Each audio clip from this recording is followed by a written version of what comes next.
On vous en parlait hier en Allemagne, un Irakien membre du groupe État islamique a été condamné à perpétuité pour le génocide des Yézidis. C'est la première fois au niveau judiciaire mondial que le massacre de cette minorité religieuse est qualifié ainsi. On en parle avec vous, Georges d'Allemagne. Vous êtes député fédéral belge. La Belgique qui a reconnu en juin dernier le génocide yézidi par le groupe État islamique. Vous étiez un des premiers signataires de ce texte. Quelle est votre réaction à cette décision de la Haute Cour régionale de Francfort ? Heureux évidemment et soulagé et je pense à toutes ces victimes que j'ai pu rencontrer à plusieurs reprises. J'étais dans le nord de l'Irak, au Kurdistan irakien, au Kurdistan syrien. J'ai pu voir notamment encore récemment ces femmes qui ont subi ces crimes atroces, qui ont été soumises en esclavage, qui ont été violées, dont les enfants ont été parfois, effectivement, comme on l'a vu ici, cruellement assassinés.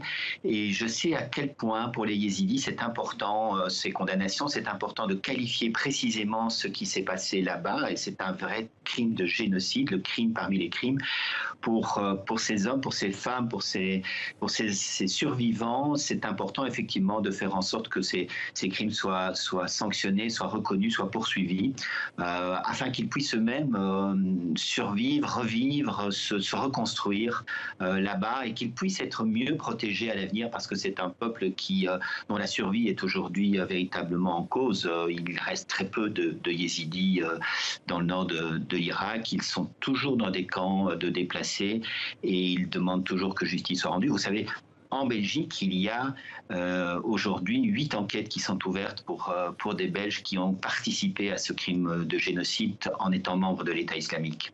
Ce génocide est également reconnu par l'ONU. La commission d'enquête des Nations Unies a annoncé avoir identifié 1444 coupables présumés de ce génocide, dont 18 hauts responsables du groupe État islamique. Georges d'Allemagne, comment passer à la vitesse supérieure au niveau judiciaire et dans le monde aujourd'hui, selon vous ?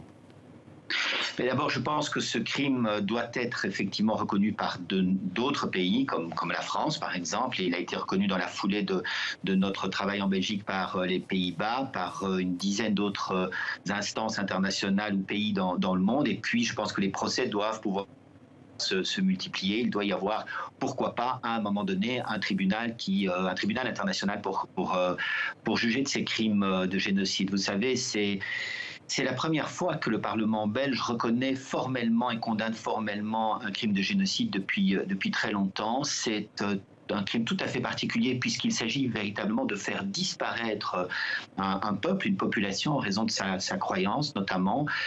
Et c'est un crime qui nous concerne tous, qui est imprescriptible. Et il y a encore aujourd'hui des responsables de ce crime, des auteurs de ce crime, qui sont soit en liberté, soit qui sont condamnés pour d'autres types de crimes avec l'État islamique, mais qui devraient être jugés pour ce crime-là. Ça me paraît très important.